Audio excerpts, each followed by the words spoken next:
Hello everyone, welcome back to Kalico-K. We're going to do number 7 in our mini stitches that are celebrating Easter. There's 9 to do, so we're on number 7 of that. And I thought we'd have a bit of fun with this one because we haven't done an awful lot with ribbon. And so I thought we'd do some ribbon weaving and just go with the Easter basket theme. Put some flowers in it, have a little bit of fun with it. So I picked out a few strands of ribbon here. So we've got some yellow, we've got some green, we've got some blue, and I found this fabric that has little Easter baskets on it, so I thought that they can feature somewhere. We're basing it on a blue felt square this time, so it's a little bit of wool mix in with acrylic, and it has a lovely movement to it. So 3.5 inch square. And I also found some really cute little paper tulips. I might add a few more to this and make it into a bunch of flowers, but we'll see how we go. So those are our basic raw materials, and I'm going to show you a little bit of ribbon weaving. So let's get started. So I've picked out various colours and I've based them. I apologise if you can hear traffic going past, it's just really heavily rained and now all the cars sound 10 times louder than they usually do. So I've picked out the colours that are in the fabric that had the Easter baskets on it, and I'm just laying them down just to see how the colours work. And I don't want to have them too close together because I'd like the pale blue to show through underneath. So I've got a mixture of ribbons here. Some are quite textured. The yellow one is a velvet, and these are more like tape ribbons. And then I've got a little thin satin blue ribbon. So I quite like the way that they sit. So I'm going to just pin those into place. Just put my glasses on, I can see. And I'm going to pop a pin just through the centre of each one. And I'm not necessarily going to worry too much about having this gap completely level, because I don't need it to be totally regimented. But whatever I'm going to do on this section, when I come to do we'll call this the warp, and when I do the weft, or the horizontal and vertical, whichever way you want to have it, I'll try to do the same. They are actually going to end up quite regimented, which wasn't really my intention, but it doesn't matter.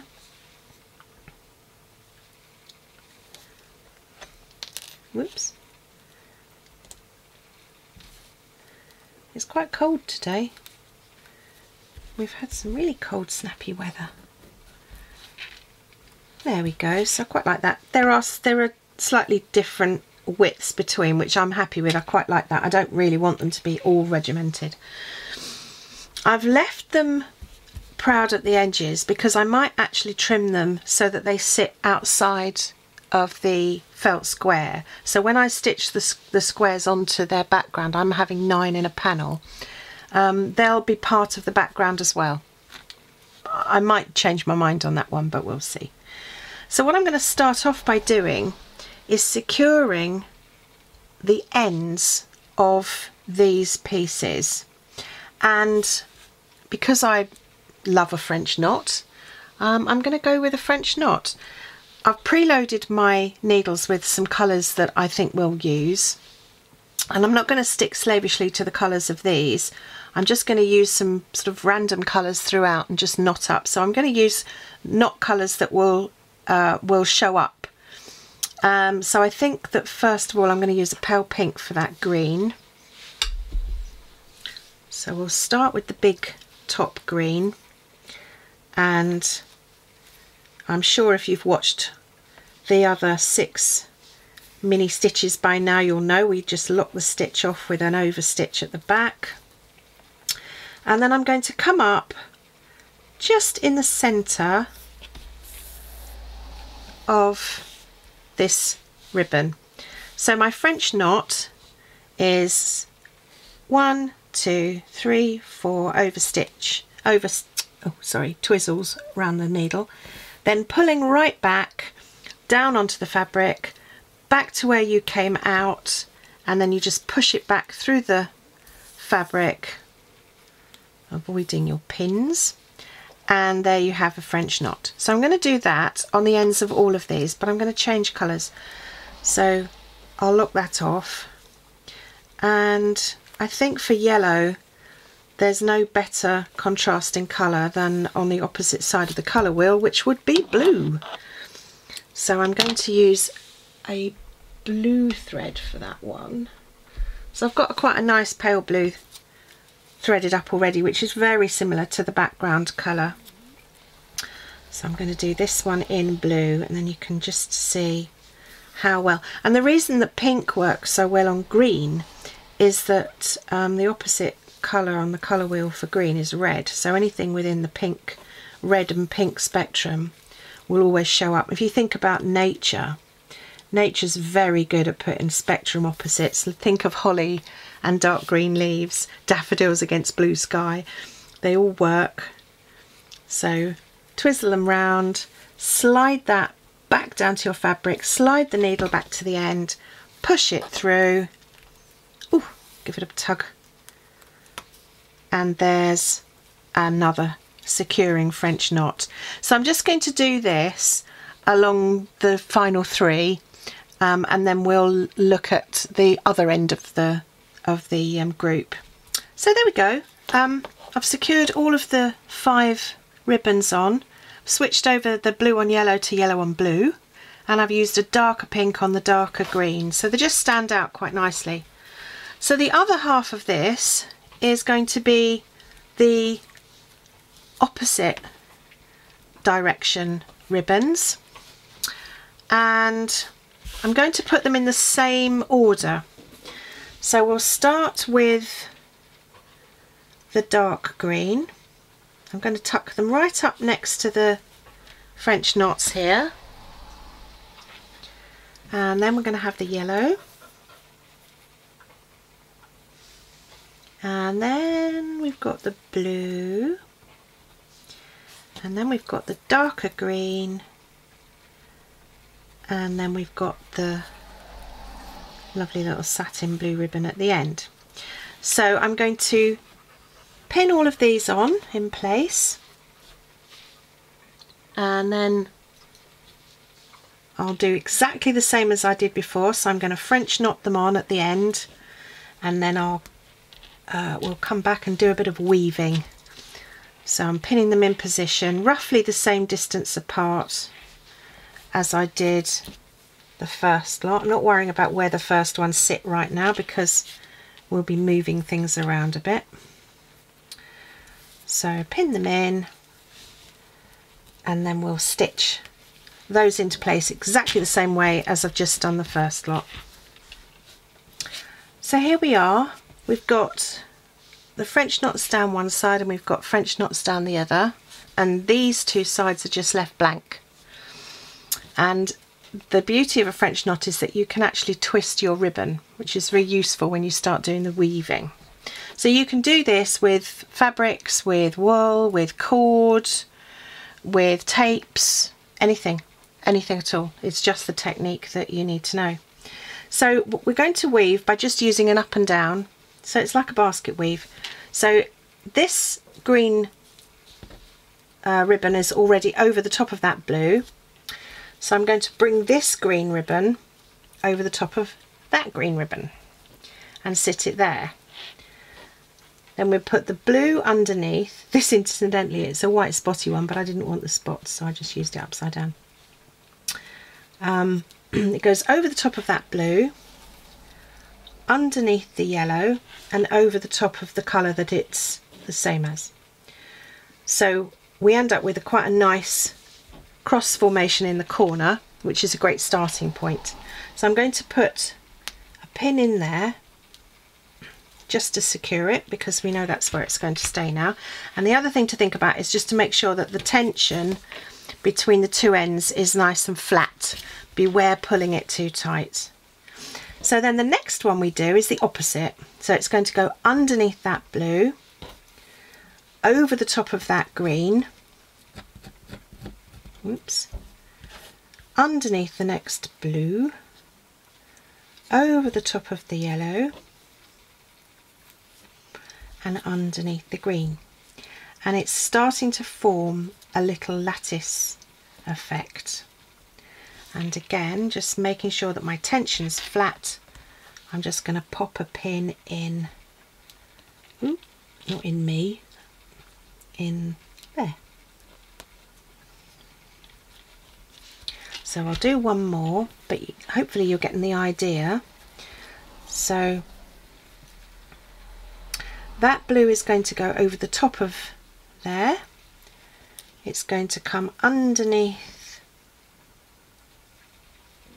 sorry, done that, pulled the green out, underneath the green, you have to concentrate, and then over the top of that blue, underneath the yellow, and you can straighten up as you go. So, you know, if they look like they're going a bit wonky, panic not, just straighten them up as you move.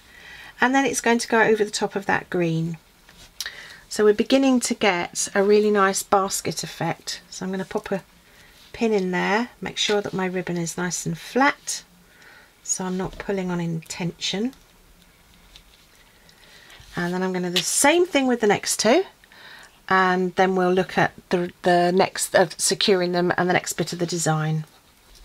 So I've woven all of the ribbons in and out, and we've ended up with a lovely cross on that end and a lovely cross on that end of the same ribbons. It doesn't always work out like that, depends on how many you do, but in this case it looks great. And also you don't have to stick to the same one way as the other, you can mix them up beautifully. It's a little bit of a pin hell at the moment, but what I'm now going to do is the same as I've done on the ends of the first two sides. I'm just going to French knot the ends of these in place, because I don't want to secure these down yet. I just want the ends to be secured. So I'm going to use the same colour set as I have already used, just to keep that a bit more uniform. And we'll come back and we'll start doing the bit of decoration on the front. So there we go. All of the ends are all secured now with French knots, and what we're now going to do is use this weave to create a little Easter basket of flowers. But I also found these really cute little egg Easter baskets, so I'm thinking that I might quite like to slot those in somewhere to make them part of the design. So what I'm going to do, I think, is use the basket weave, maybe there, maybe put the first one higher up, and just use that weave to slot them in. I'm going to pop a pin in to secure, make sure that doesn't move, and then perhaps put the other one, let's put the other one under there, tuck that one in and then just overlap it. So they're just tumbling. Actually what I'm going to do with that one is just round that edge off, because I don't really want it to overlap the basket. So I'm just going to tuck that in there, and then we can still see the ribbon behind, but they're just tumbling. And again, I'm just going to pop a pin in. I quite like that. Now this side, I'm going to try and create a little bouquet. So I've got all of these flowers. Some are paper, some are silk, and This one is a very short one. It's got no real stalk, so I'm going to use that as the lowest point, and then I'm just going to use the lattice to just slip these in. Now these flowers have been around a long time. My mum had a box of these, and it's really nice to be able to find something to do with them all. So I'll slide that one in there, and that's got a wired leaf, so I think I might bring that leaf over this way a bit. And then I've got another blue one here, so I think I might slide that one in amongst that lot, and then perhaps have that tulip just over the top, a bit like that. So I quite like that.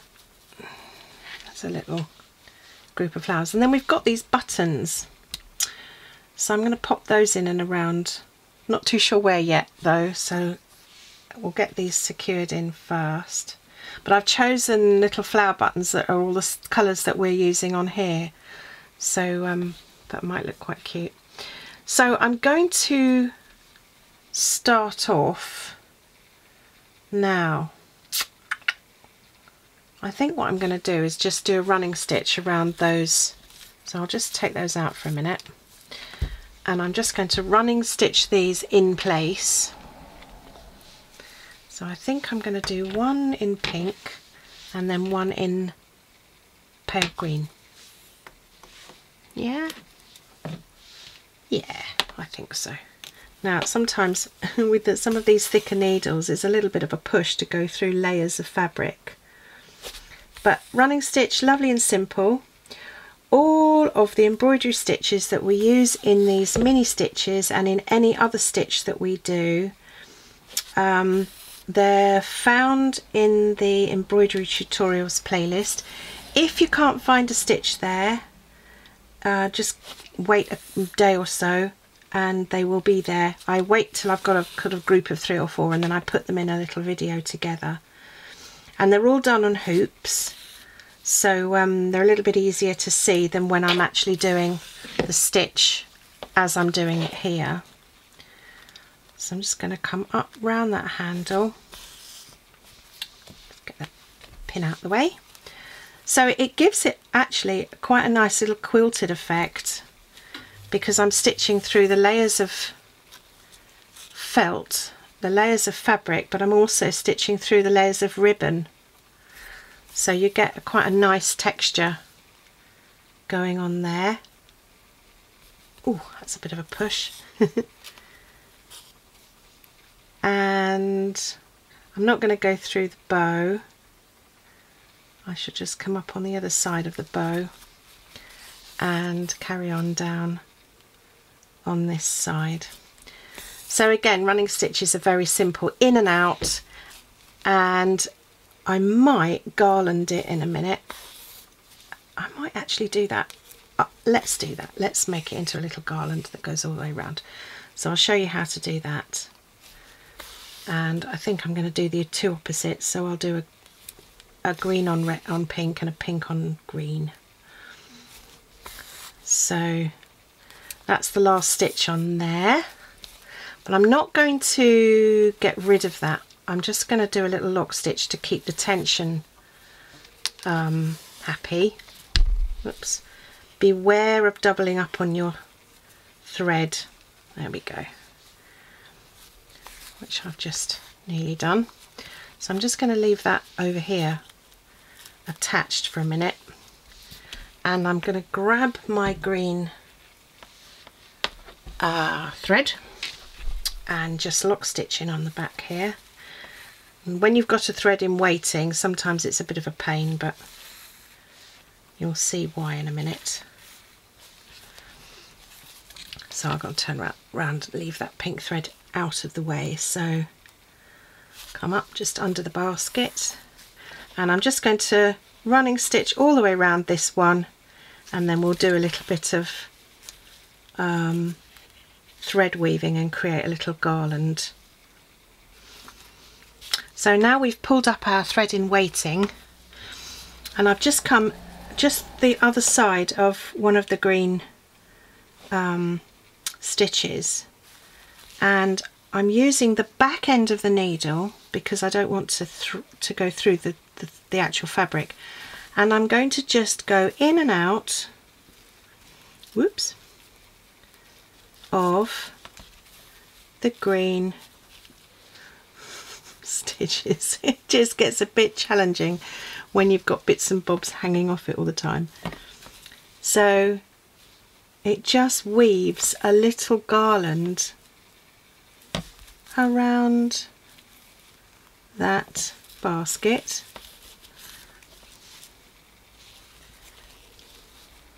and just adds a little bit of interest. Go back over there, you. To an otherwise quite ordinary stitch.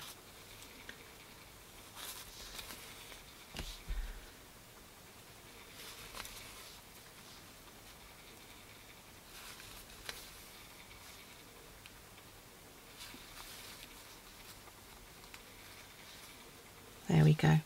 And then when you've finished, you just go back down almost where you came out. I'm being mindful here because I've got the green thread being a thread in waiting underneath. So we'll just lock stitch that off.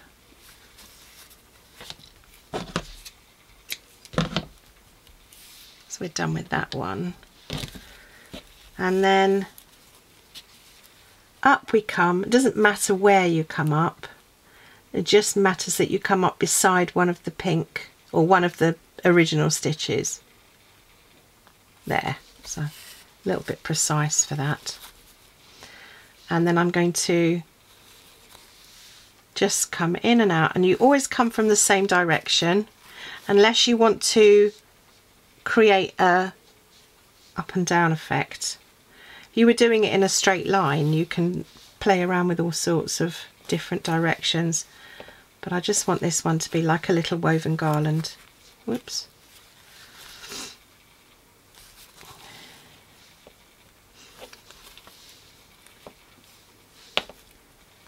And there is the last one. So I'm just going to come through that last stitch and then down on the outside of that stitch, and there you go. Just a little bit of interest, gives it a little bit more depth and fun. Now what I have ended up doing slightly is bending these, because I'm doing this a lot faster than I would normally do. I've got a little bit of bend going on in that ribbon. When you're doing this and you're taking your time, just be mindful. What you could do if you wanted to particularly keep your weaving completely straight is just run a big tack or basting stitch through it, and just keeps the ribbons dead straight. But obviously for this quick one, I'm not going to worry too much. So now what we're going to do is secure these flowers. Now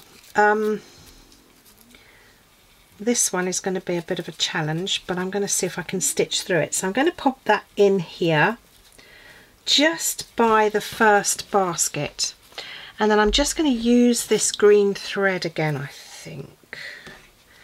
And I'd use a couching stitch, which is a sort of an over attaching stitch, but I think with this one I'm actually going to try and stitch through it because there's nothing really to couch to. So because I know that this is on wire and it's pretty sturdy tape, I'm going to just stitch, find a gap that goes down through, and I'm just going to put some little locking stitches in here just so that it doesn't move. Now this, for me, this panel is going to end up being stitched onto a larger square, and it's probably going to end up in a box frame because I've got various different textures going on and some of them are a little bit fragile. I think that's probably enough because I don't want to set the flower in stone. I just want to make sure it doesn't fall out. So I've just used some odd just stitches really, just to make sure that that's not going to go anywhere. Again, you can take your time over that and really play around with it. You could actually use a star stitch or do something that's a lot more decorative than I've done, and really take your time and do that a lot prettier than my version. So now, do I do that beside or do that above? Can't decide.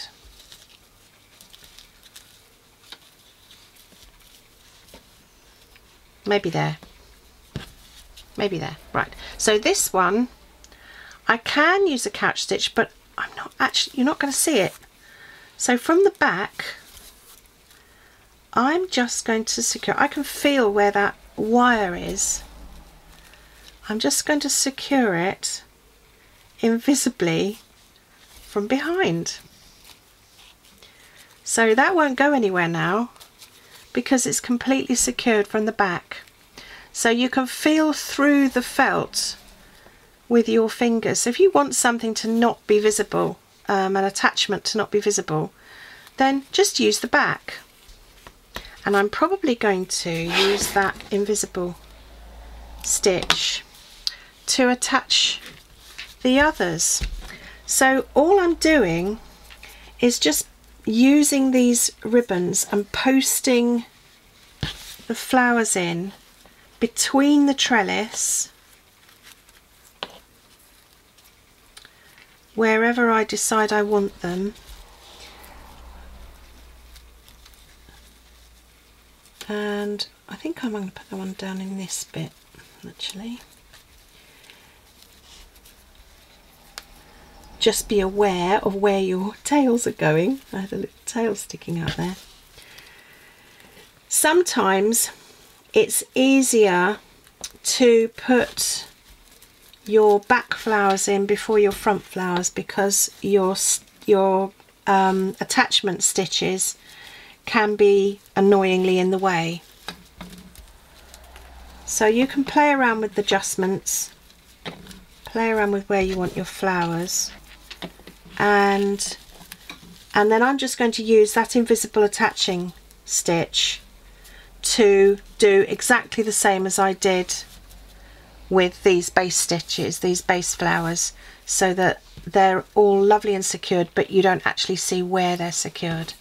So I shall do that and then we'll come back and we'll put the buttons on.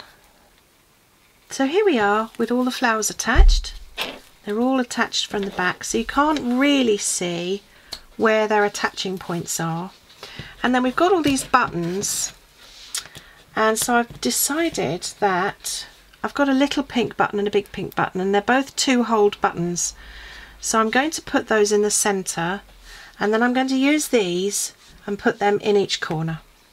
So I've locked the stitch off, I've come up through the centre, I'm using the blue thread, and I'm just going to take both of my buttons at the same time, thread through the thread, and then I'm going to work out where I'm going to position them once I've got them actually on the thread, because the second loop will determine where they sit.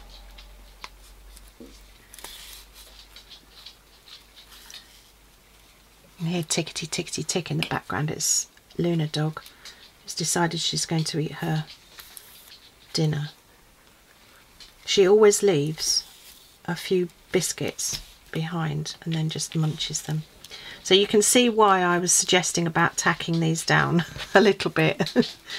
So there's that one in the centre, and then I'm going to use this blue thread to put the yellow button in. So now we need to just work out where we're going to put these. So I think I'm going to put the yellow button in the blue corner, the pink button in the green corner, and then the green where the blue sits over the top, and the blue where the green sits over the top, and I'll do it like that. So I'm going to stitch the yellow one on using, sorry, she is ticketing in the background now. I'm going to use the blue fabric, the blue thread rather, and just come up through the centre of these two ribbons,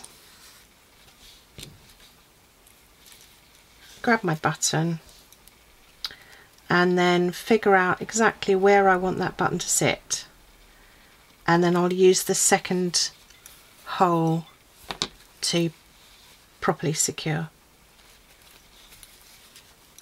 There we go. So they only need a couple of stitches. They're not going to go through buttonholes or anything. They're not going to be hard wearing.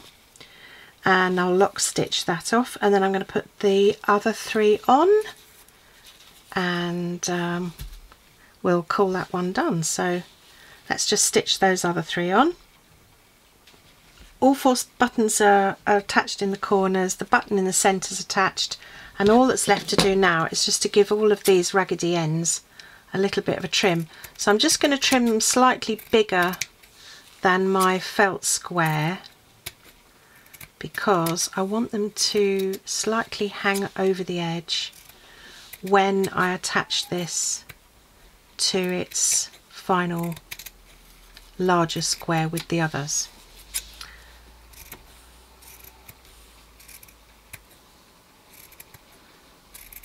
If you wanted to make sure that they were all very level, then you could obviously mark them, but I've just done them roughly in freehand. So there we go. There's our little Easter basket stitch. I'm sure that yours will be far more level, but honestly, if you don't make them level, it really doesn't matter. That's the whole joy of slow stitching, is just to stitch away, be mindful, take your time, enjoy the process, and have some fun with it. So I'll see you for number 8. Take care. Thank you so much for joining in, and we'll see you soon.